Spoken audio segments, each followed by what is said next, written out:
Hi, I'm Izzy. We're at South Bank here for the AV Social, and we're going to have a little chat with some of the guys performing. Hello, my name is Oli Sorenson. We're here at the South Bank in London. For someone who hasn't actually experienced AV Social, what can they expect? It's really about audio-visual performance. We've got video DJs, we've got visual artists that kind of do music at the same time. So that's all blended in a 6-hour program. We're going to have Steve and Pikilipita, which is they call 8-bit artists. So basically they play with games console like PlayStation and Game Boys, like straight from that. So there's no laptop involved, which is quite refreshing. I'm performing. I'm launching this DVD. I'm just doing a live rendition of that DVD. And then we're gonna have Keola, and he's an Italian audiovisual artist. He's more like a proper gallery-based artist, and he's also a performer. And he's been doing like a multi-screen AV minimal extravaganza. And then we're gonna have like a favorite guy, Dan-tait, which is gonna be headlining, which is very much, I think, at the cutting edge of what video and DJing can do. And for a bit of background information, you started in 1997. What actually inspired you, and how did you get started as a VJ?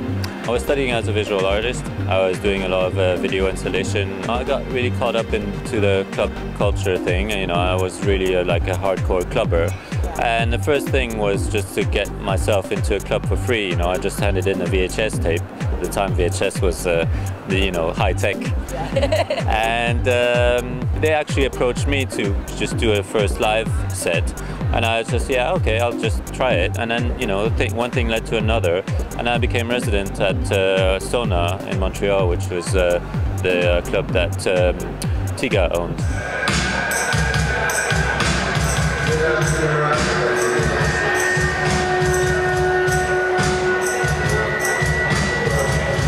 Everything has gone from strength to strength. You've worked with amazing people. Quite recently, Meet Katie. Meet Katie, Sander Kleinenberg. I went on tour with him last year, and now I want to broaden up a little bit more into like producing video and audio myself, and then delivering it, a solo way. So that, with the DVD I'm releasing, that's kind of the first kind of building block.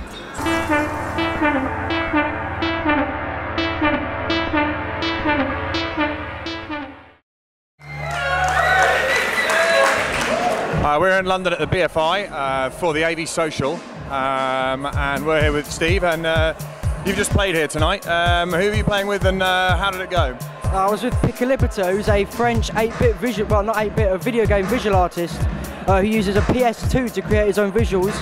And we think it went pretty well, actually. Yeah, and obviously what you do is slightly different to the normal sort of 2 decks and a mixer sort of style. So, yeah. Kind of, I suppose, for the uninitiated, explain a little bit of how you do your music and what you're doing on. Well, I make my tunes at home using a variety of equipment, and I'm recording my own stuff, trackers. When I play live, I put all this onto my Game Boy Advance, and I DJ these tunes through a sampler for effects, and I also play my own synths and sometimes even a keytar over the top for extra effect. So yeah, that's basically the live setup. And at home, when I'm making my own tunes, I record all manner of old keyboards, old video game consoles, my vocoding, just everything, put a bit of everything in there. Yeah, and obviously this is the AV Social, so there's obviously a visual element to what you do, so there's obviously 2 of you doing this. I mean, how important is that to you, and is it always sort of goes hand in hand with what you do? The visual element adds a real dynamic to the music. They're very important aspects of the club experience, and I think they should continue to be, and they should be played up even more.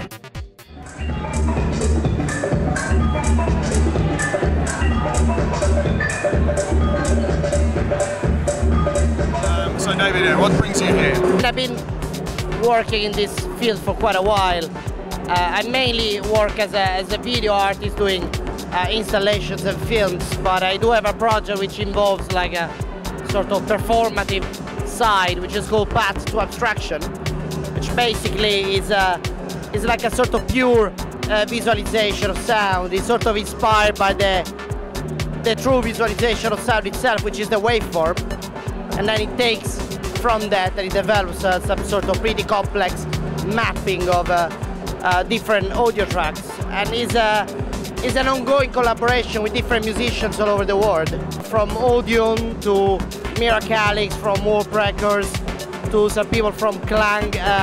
Mainly I've been working with like sort of minimal techno electronic music as its structure is quite simple. Somehow being able to draw it in a very precise way.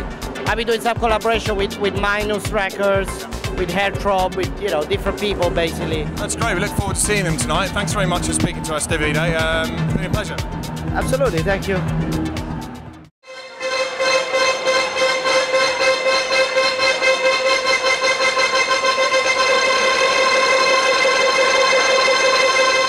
Dan, hi. This is your first time at the AV Social. You must be itching to get in that booth. What have you got planned for the evening?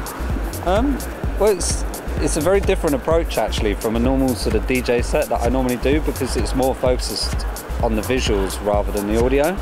So I think, the audio still is really important to me, so I think it's going to be a very happy marriage between, people who really care about the visuals rather than just, clubbers who are there just for the music. Playing at the BFI, I'm from a fine art background anyway, so sort of to be doing something that's acknowledged by the art world is something that's really nice, because it's kind of come full circle now. It's something where it's, DJing over the years has become much more accepted as like a sort of credible art form, rather than just like, look at those naughty people, in a discotheque until the wee hours in the morning. Whereas, I feel as though we're really doing something different here, and we're really trying to push this art forward. So, to do it at the BFI, which is such a, they're celebrating their 75th anniversary, so to do it at this time is just fantastic.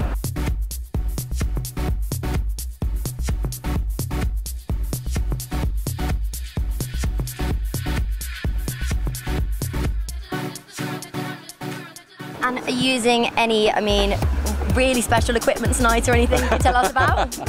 My DJ sets have just been turned on their head this year by the SVM 1000. I've been able to like tour that mixer with the DVJs, and it's just totally transformed what I do. It's just, it's like making the transfer to CD, or it's just opened it up so much, and I've been really lucky this summer to play in such a wide variety of venues where I can really get what I want across. Okay, talk us through the visuals you're going to be using tonight. I've actually been doing a lot of experimenting there over this year with sort of different tools and different ways that I can mess around both audibly and visually. Sometimes you might do something with an audio sort of a cappella or a stab or something, which when you're just doing a DJ set doesn't make that much sense. But when you're doing an AV set, you might push something up on the screens when the screens are black, but you almost then start doing the lights because you're flashing up, and particularly in a venue like tonight where the screens are huge, you can have a lot of impact. So yeah, there'll just be, all my visuals are sort of custom made, but the mixer allows me to manipulate those so much, and with that mixer, what you see is what you hear. So if people are hearing the music really chopped up or sort of filtered or cut, then they'll see that as well. And I think that that's the moment where it all kind of really makes sense, is, not just playing visuals, but manipulating them at the same time with the audio. The crowd really make a connection.